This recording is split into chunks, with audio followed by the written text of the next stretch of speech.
Let's just jump into the lawsuit here. So you guys know I don't cover Amber Heard anymore because I'm trying to grift off of that. Clearly, I am fully capable of grifting off of many topics, and I do. But sometimes there's an appropriate moment, an appropriate article that brings this back up and makes it relevant because it frankly goes to everything I've been saying. And I'm the one, I think out of everybody, I've been the one running around saying this is going to become the thing. Defamation lawsuits are becoming the thing, right? After Johnny Depp versus Amber Heard, it kind of set a precedent. And this is going to be, going forward, something that is going to be big coverage, not just for YouTubers, law-tubers, but just in general. You're going to see more cases between content creators suing each other for defamation. You're going to see that happening between large public figures. You even see that to a certain extent with the cases that are going on right now. It's like Nate's case. Now, one thing I would caution people on, though, is that defamation is not as easy as it seems. I know that all the people on the woke left, they make it seem like all you have to do is sue for defamation and you're automatically convicted, right? You know, Amber Heard's just convicted because of the memes, because of the llamas. I'm not kidding. We'll get to that. But there's actually standards of proof. And at the end of the day, defamation is really getting to what is the truth. That's what makes defamation a fantastic case to watch, trial to watch, because you're trying to discover the truth, the actual truth. And you need a lot of context for that. You need the story for that. You need a lot of witnesses for that. In fact, a lot of times the actual individuals can end up testifying because it's a civil case, not a criminal case.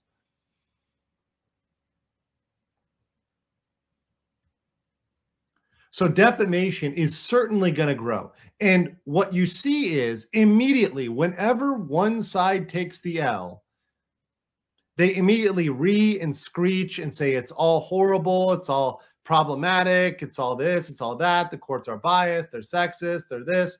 They're always trying to come up with an out. And right now, we're seeing, during Women's History Month, we are seeing the and the screeching pick up. Now, I am going to be reading an article. Now, this is from this is from a website, a periodical, a magazine that literally identifies as feminist. But what you have to cut through is this is going to be the angle of attack. This is where they're going to go. This is their talking point. And you have to be ready to counter that talking point. And I am somebody who says, look, whatever you guys are selling in terms of convicting people in the court of public opinion, that is far worse and far more inequitable than anything going on in a court of law. Even in the cases that come out the way that they shouldn't, even in the cases that end up the way they shouldn't. We saw the Murdoch case. There's a lot of problems with that case.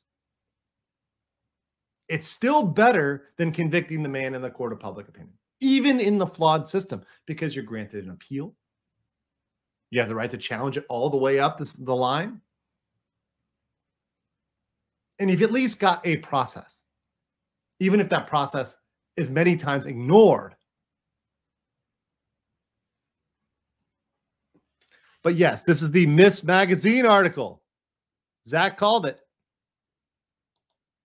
Before we jump to the article, though, let me get these messages here from locals. So Furious Flyer says, showing my support for Andrew. Thank you. Appreciate it. C3 Metal says, since it's Women's Month, are they actually going to have to register for the draft? Because equality ain't quite there yet until we register for the draft. I 100% agree. The fact that those cases, it's really weird that those cases, the draft cases, went against requiring, or the requirement for women to register. I believe they should be required to. If men are required, there's no reason at this point under our current case law why they shouldn't.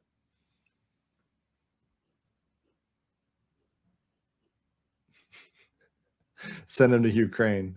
Last time I checked, we're not involved in that war other than our entire economy. All right, so let's jump into this. Without further ado, here's how Kesha and Amber are teaming up. And this is the Miss Magazine article right here. Defamation lawsuits are a growing way to silence victims from Kesha to Amber Heard. Now, I don't normally like articles, but I really think, I truly will believe we'll come back to this article and we'll say, look, we saw them attacking the judicial system now. It's not going to let up. They're trying to build their argument here, and you got to cut them off at the root. You got to just defeat this argument entirely. So I'm going to go through this and point by point out how this is bullshit, and these people have no arguments. In most cases, most of these people, especially these new wave feminists, have zero argument, particularly when it comes to equality under the law, which is something they have no idea of. They don't understand equality under the law. And yes, this is Kesha. And yes, I'll put up the poll. I know what you guys are thinking.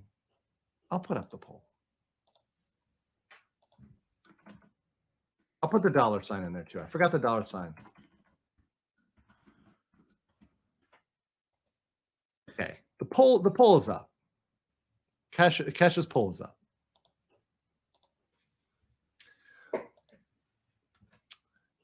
Okay, so this is the perspective of Addie Lovell. Obviously, I mean, once again, this periodical did define themselves as feminists. They call themselves feminists, so they're not hiding the ball. They're straightforward. And at least, by the way, I appreciate that they're open with their bias. So this is coming from a biased source, openly biased source. It's not even something they fight; they just acknowledge it. So in the wake of the Depp v. Heard case, we cannot let another woman's trauma be mocked and memified across the internet. So once again, saying that Amber Heard was actually traumatized. So they're going back and saying, no, actually, she was harmed there. Something that was proven false in America. Now, I will say they're very, very careful about their language because remember, in the United States, in the U.S., you cannot say that Johnny Depp was an abuser. And I think this article, it trots the line. It really dances the line. And there's one point at which I think they might need to correct their language because they're really running close to defamation here. And if I was their lawyer who reviewed this, I would check this shit a little bit harder because I think they're slacking off on their editing. And this is, and it's very important we call these reporters to task because once we have a case, once we have a decision, they can no longer say this person, Johnny Depp, is an abuser, right? They can't say that in America. They have some problems in this article. We're going to get into it. Now, one thing I will say is, oh, well, this talks a lot about Kesha's case because Amber's case is dead. No. You think that Amber doesn't have proxies? You think she doesn't have people who are representing her case or trying to rehabilitate her? You think she doesn't have a PR firm? You don't think people are trying to make her good again? You can't let this happen. You got to call this out. And by the way, the fact that Kesha would want to be rolled together, because I have no doubt both Amber and Kesha gave their consent and blessing to this article. I have zero doubt about that.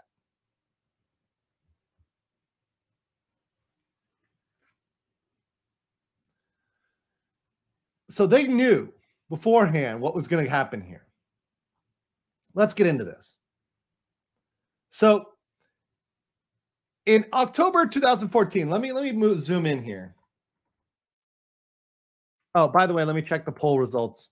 We're at 68% pass for Kesha. So I think we're getting a pass on this one. Anyways, in October 2014, pop star Kesha, born Kesha Rose Siebert. Interesting.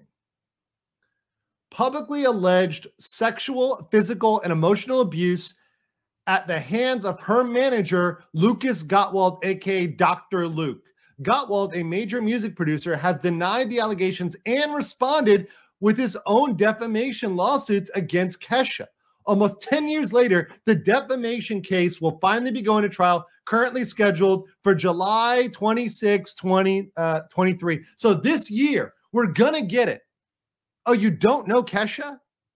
Kesha's the one who's like the dirty alcoholic. Like, that's her vibe. Is like, I drink a lot and I'm a fucking mess. That's pretty much her vibe. Her whole thing.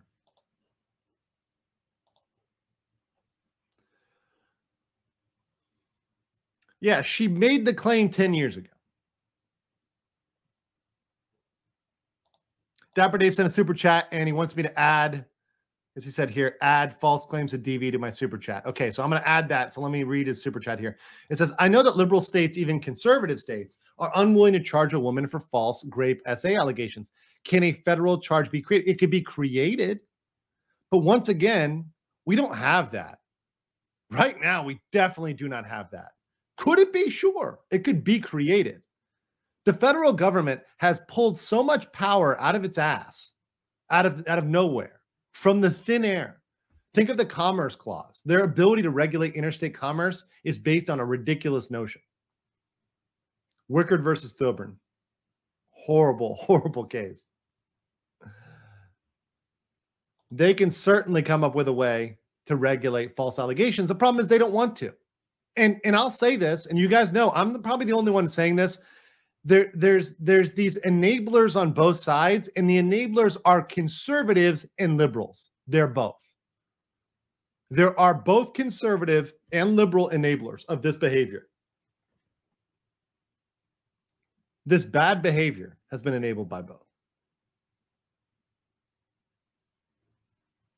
So yeah, those who don't know about Kesha, yes, Kesha is a singer-songwriter. What's her most famous song? Let's see what her most famous song was. TikTok. And then Blah, Blah, Blah. Those were her songs. Very fucking annoying, both songs. I'm sure you've heard both of them. If you search TikTok Kesha, you'll find it later. I'm not playing that. Not getting a copyright strike by Kesha. I'm not enabling her. Yes, it's the Bottle of Jack song. So mind you, this is a girl who's her allegation is mostly that she was, drugged, that she was taken advantage of, but yet she talks about drinking until she blacks out. Now I understand that people are like, oh, that's just song lyrics, but I believe Kesha's the type that would drink till she blacks out. She kind of fits the bill.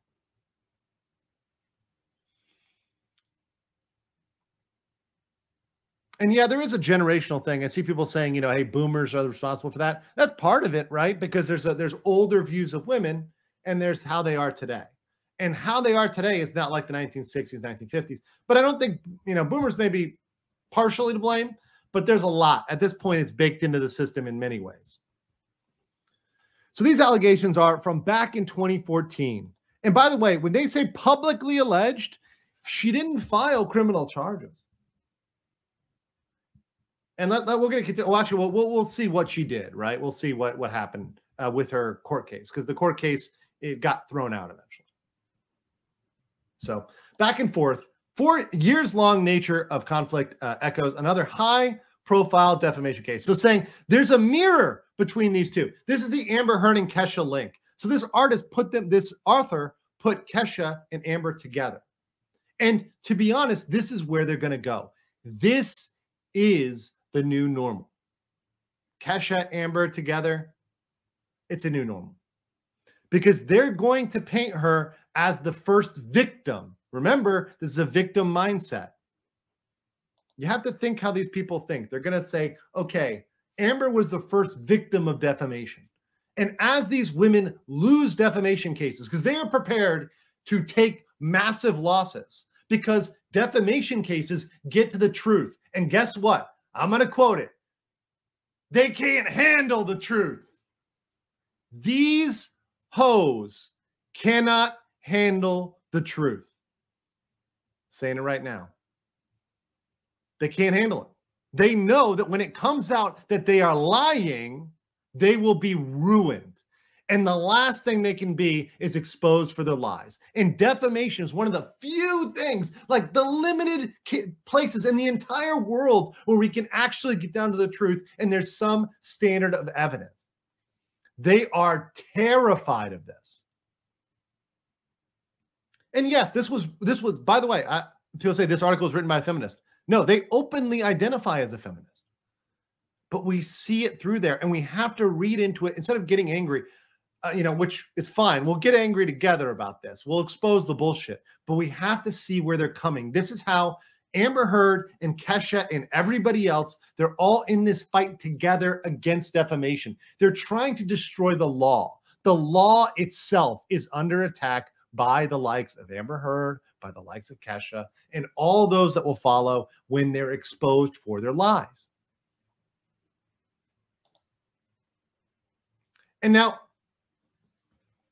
let me be very clear here. I have to be very clear. If Kesha, and maybe there's a bit that I need to be clear. Kesha is entitled to a fair trial. And if at that trial, she is able to prove that, that she indeed was abused, then by all means, proceed as necessary, right? But she's got to prove that what she said was true and that there was facts behind that. That there was substance behind that. And I also don't believe somebody who authors who allows an article like this to go out, putting her in the same camp as Amber Heard, I don't believe that's a good indicator that she has strong evidence. This article leads me to believe her evidence is weak. We don't know the facts yet, and I will agree with that. We don't know the facts yet. But this does not lead me to believe she has a strong case. Just reading this article, and